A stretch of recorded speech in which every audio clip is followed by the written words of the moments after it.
Hi, Reuben Swartz here, founder of Mimrin CRM, the CRM for people who hate selling, which is kind of an ironic thing for this podcast. Also, chief nerd over at the Sales for Nerds podcast, and I want to talk to you for a couple minutes about proposals. Like a lot of you, I didn't receive any formal training in how to write a proposal. It was just someone asked for it, and then I would search around for something on the internet, some kind of template that I could copy and use. And I made a ton of mistakes, and I lost a lot of deals that I should have won because proposals really don't win deals, they lose them. And it took me about a decade to learn to do proposals properly. So maybe I'm just a real slow learner, but I've noticed from talking to other people that I'm not the only one who's making some of these mistakes. So here's a couple of quick tips to help you create more compelling proposals and close more deals and have more fun doing it.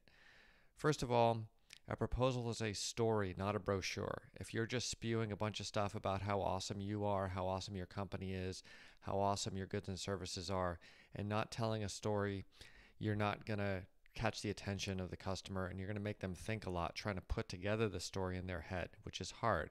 If somebody else is putting the story together for them, they're going to get the deal. Secondly, the hero of the story is the buyer, not you. You're Obi-Wan Kenobi, you're the old man helping out Luke Skywalker.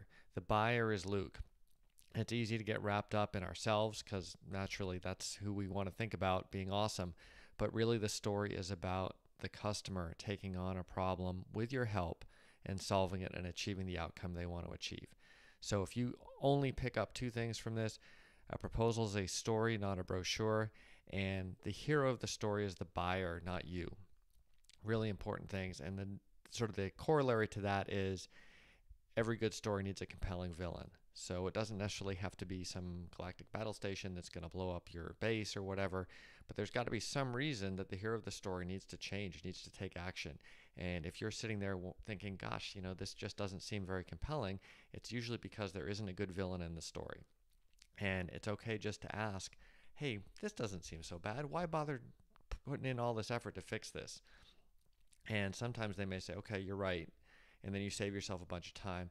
But more often, they're going to reveal what their real thinking is and why they really need to make the change. And you can then incorporate that into your proposal so that you have a compelling story that they can sign on to. Hope that helps.